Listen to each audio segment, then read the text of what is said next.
सुप्रभात बच्चों। कक्षा चौथी, विषय हिंदी, उप विषय पाठ 5 पागल हाथी।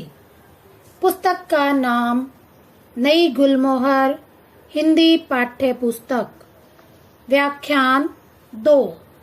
बच्चों, आज इस व्याख्यान में पहले हम इस पाठ को पुनः पढ़ेंगे, तत्पश्चात इसके प्रश्न उत्तरों के बारे में जानेंगे।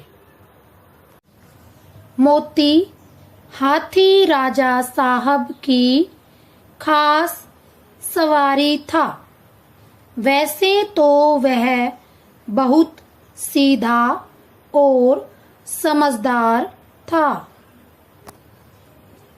पर कभी कभी उसका मिजाज गरम हो जाता था, तो वह अपने आपे में नहीं रहता था। उस हालत में उसे किसी बात की सुध नहीं रहती थी। वह महावत का दबाव भी नहीं मानता था। एक दिन इसी पागलपन में उसने अपने महावत को मार डाला। राजा साहब ने यह खबर सुनी तो उन्हें क्रोध आया। मोती की पदवी छीन ली गई। उसे राजा साहब की सवारी पद से हटा दिया गया। अब कुलियों की तरह उसे लकड़ियां ढोनी पड़ती थी। वह जब अपनी इस दशा को देखता तो दुखी होता। वह सोचता, कहाँ मैं राजा का सबसे प्यारा हाथी था और कहाँ आज मामूली मजदूर हूँ। यह सोचकर जोर जोर से चिंघाड़ता और उछलता। आखिर एक दिन उसे इतना जोश आया कि उसने लोहे की जंजीर तोड़ दी और जंगल की ओर भागा। थोड़ी ही दूरी पर एक नदी थी। मोती पहले उस नदी में जाकर खूब नहाया, फिर वहां से जंगल की ओर चला। इधर राजा साहब के आदमी उसे पकड़ने के लिए दौड़े, पर डर के मारे कोई उसके पास नहीं जा सका। जंगल में पहुंचकर मोती अपने पुराने साथियों को ढूंढने लगा, पर जंगल में हाथियों ने जब उसके गले में रस्सी और पांव में टूटी जंजीरें देखी तो मुंह फेर लिया। वह भागता हुआ वापस महल की ओर चल पड़ा। वह रास्ते में ही था कि उसने देखा राजा साहब शिकारियों के साथ घोड़े पर चले आ रहे हैं। वह फौरन एक बड़ी चट्टान की आड़ में छिप गया। धूप बहुत तेज थी। राजा साहब जरा दम लेने के लिए घोड़े से उतरे। अचानक मोती चट्टान की आड़ से निकल पड़ा और चिंघाड़ता हुआ राजा साहब की ओर दौड़ा। राजा साहब घबरा कर भागे और एक छोटी सी झोपड़ी में घुस गए। कुछ देर बाद मोती भी वहां पहुंच गया। उसने राजा साहब को झोपड़ी में घुसते हुए देख लिया था। पहले तो उसने अपनी सूंड से ऊपर का छप्पर गिरा दिया, फिर उसे पैरों से रौंदकर चूर चूर कर दिया। अंदर राजा साहब का डर के मारे बुरा हाल था। जान बचने की कोई आशा नहीं थी। आखिर जब कुछ न सूझा तो वे जान पर खेलकर पीछे दीवार पर चढ़ गए और दूसरी ओर कूदकर भाग निकले। महल लौटकर राजा साहब ने ढिंढोरा पिटवा दिया कि जो आदमी मोती को जिंदा पकड़कर लाएगा उसे 1000 रुपए इनाम में दिए जाएंगे। कई आदमी इनाम के लालच में उसे पकड़ने जंगल में गए, मगर उनमें से एक भी वापस नहीं लौटा। मोती के महावत का एक बेटा था। उसका नाम मुरली था। अभी वह कुल 8 वर्ष का था। इसलिए राजा साहब दया करके उसे और उसकी माँ को खाने पीने पहनने आदि के लिए कुछ खर्चा दिया करते थे। मुरली था तो बालक, किंतु हिम्मत का बड़ा धनी था। वह कमर कसकर मोती को पकड़कर लाने के लिए तैयार हो गया। मुरली जंगल में जाकर एक ऊंचे पेड़ पर चढ़कर बैठ गया। वहां से इधर उधर नजरें दौड़ाकर मोती को देखने लगा। मुरली ने देखा कि मोती सिर झुकाए उसी पेड़ की ओर चला आ रहा है।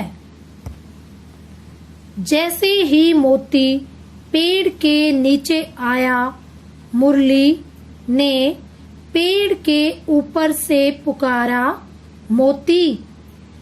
मोती मुरली को देखते ही पहचान गया। यह वही मुरली था जिसे वह अपनी सूंड से उठाकर मस्तक पर बैठा लेता था। मैंने ही इसके पिता को मार डाला था। ऐसा सोचकर उसे बालक पर दया आ गई। वह खुश होकर सूंड हिलाने लगा। मुरली फिर पेड़ से नीचे उतरा और उसकी सूंड पर थपकियां देने लगा। फिर उसने बैठने का इशारा किया। मोती बैठा नहीं। उसने मुरली को अपनी सूंड से उठाकर पहले की ही तरह अपने मस्तक पर बैठा लिया और राजमहल की ओर चल दिया। मुरली जब मोती को लिए हुए राजमहल के द्वार पर पहुंचा तो सबने दांतों तले उंगली दबा ली। मुरली ने चिल्लाकर कहा, डरो नहीं, मोती बिल्कुल सीधा हो गया है, अब यह किसी को नहीं मारेगा। राजा साहब ने मुरली को 1000 रुपए का इनाम दिया। राजा साहब ने उसे अपना खास महावत भी बना लिया। मोती फिर से राजा साहब का सबसे प्यारा हाथी बन गया। अब हम व्याख्यान में आए कठिन शब्दों को जानते हैं।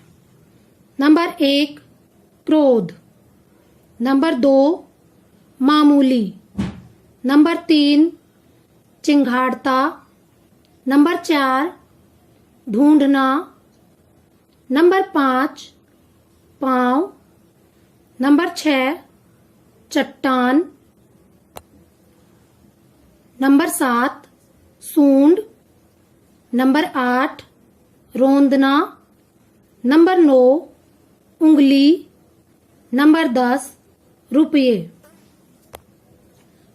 पाठ में आए कठिन शब्दों को एक बार पुनः दोहराते हैं। नंबर 1 क्रोध, नंबर 2 मामूली, नंबर 3 चिंगाड़ता, नंबर 4 ढूंढना, नंबर 5 पाँव, नंबर 6 चट्टान, नंबर 7 सूंड, नंबर 8 रोंदना, नंबर 9 उंगली, नंबर 10 रुपये। अब हम पाठ में आए शब्दों के अर्थ जानते हैं। नंबर 1 खास, इसका अर्थ है विशेष। नंबर 2 सवारी, इसका अर्थ है वह चीज जिस पर सवार हुआ जा सके। नंबर 3 सुध, इसका अर्थ है होश। नंबर 4 महावत, इसका अर्थ है हाथी चलाने वाला या हाथीवान। नंबर 5 पदवी, इसका अर्थ है उपाधि या ओहदा। नंबर 6 आड़, इसका अर्थ है ओट पर्दा। नंबर 7 रोंदना, इसका अर्थ है कुचलना। नंबर 8 लालच, इसका अर्थ है लोभ। नंबर 9 मस्तक, इसका अर्थ है माथा, आगे का सिर। नंबर 10 थपकी, इसका अर्थ है हथेली से थपथपाना। एक बार पुनः शब्दों के अर्थ को जानते हैं।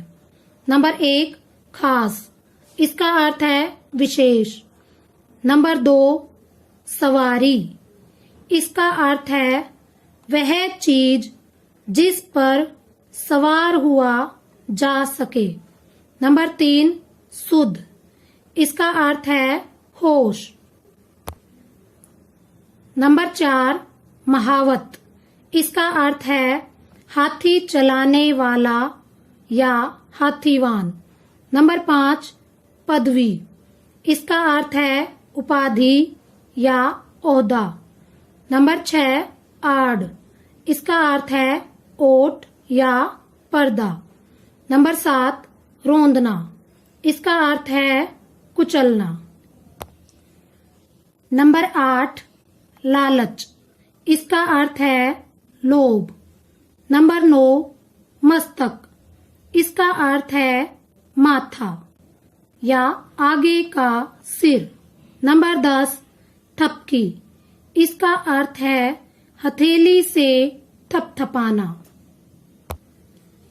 अब हम पाठ में आए कुछ मुहावरों के अर्थ जानते हैं। नंबर 1, अपने आपे में नहीं रहना। इसका अर्थ है होश हवास खोना। नंबर 2, मुंह फेर लेना। इसका अर्थ है ध्यान न देना, बात न करना। नंबर 3, ढिंढोरा पीटना। इसका अर्थ है ढोल बजाकर सर्वसाधारण को सूचना देना। नंबर 4, दांतों तले उंगली दबाना। इसका अर्थ है आश्चर्यचकित होना। नंबर 5, मिजाज गर्म होना। इसका अर्थ है क्रोधित होना। नंबर 6, दम लेना। इसका अर्थ है आराम करना।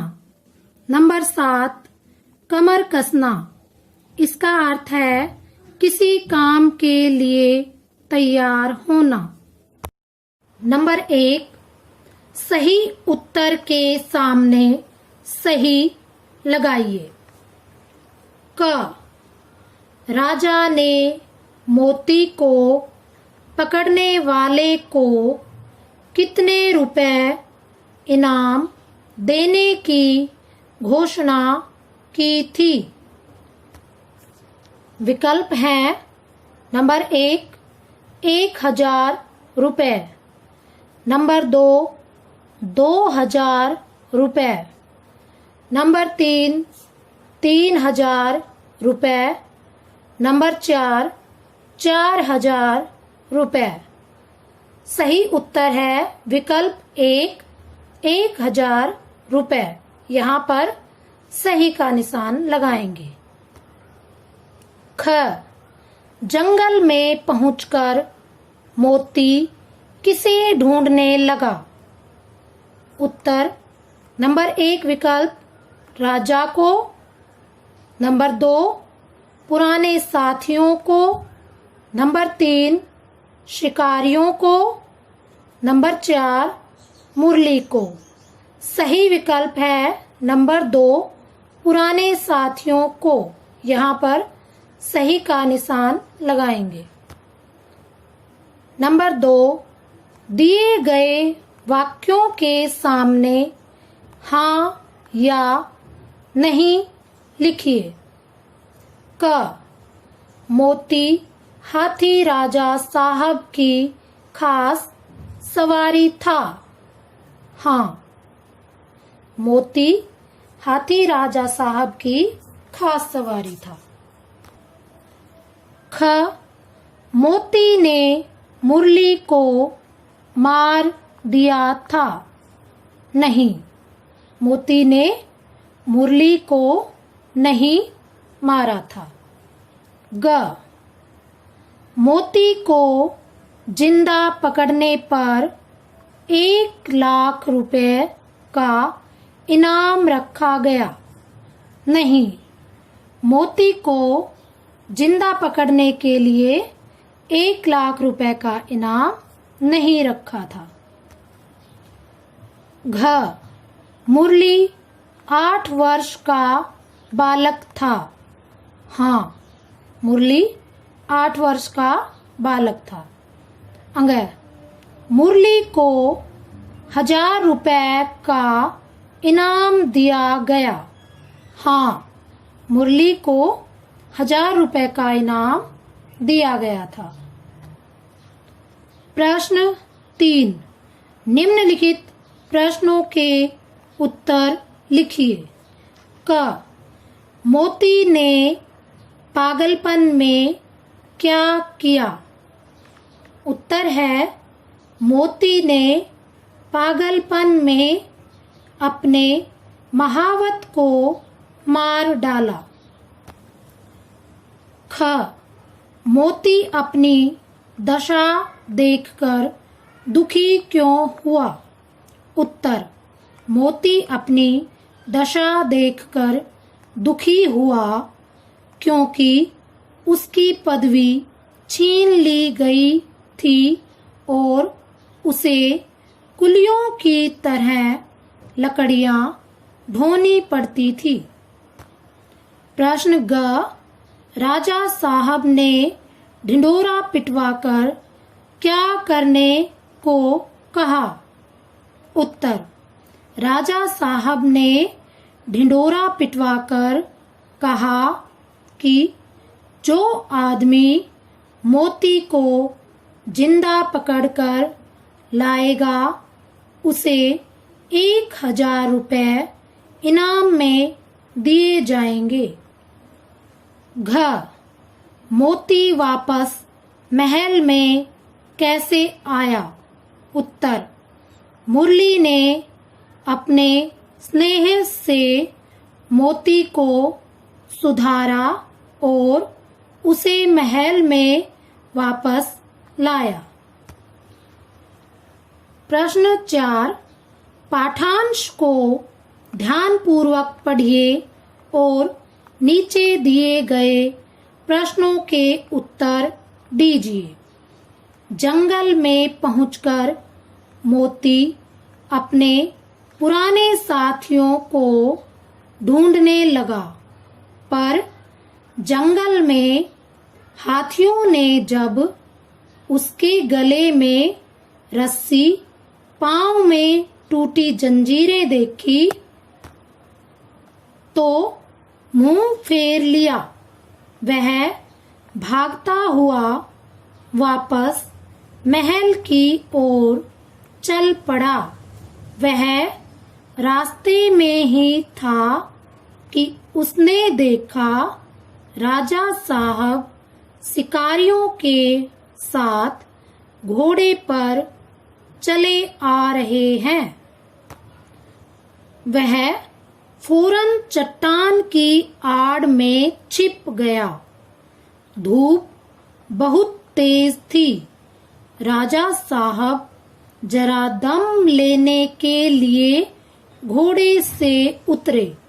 अचानक मोती चट्टान की आड़ से निकल पड़ा और चिंघाड़ता हुआ राजा साहब की ओर दौड़ा। क, मोती के पुराने साथियों ने उससे मुंह क्यों फेर लिया? उत्तर, मोती के पुराने साथियों ने उसके गले में रस्सी और पांव में टूटी जंजीरें देखकर मुंह फेर लिया। ख, मोती ने रास्ते में क्या देखा? उत्तर है, मोती ने रास्ते में देखा कि राजा साहब शिकारियों के साथ घोड़े पर चले आ रहे हैं। ग, राजा साहब घोड़े से क्यों उतरे? उत्तर है, राजा साहब थोड़ी देर आराम के लिए घोड़े से उतरे। घ, मोती ने अचानक क्या किया? उत्तर है, मोती ने चट्टान की आड़ से निकलकर राजा साहब पर धावा बोल दिया। बच्चों, आज व्याख्यान 2 का आपका गृह कार्य है कक्षा में कराए गए कठिन शब्द व शब्दार्थ कॉपी में लिखो।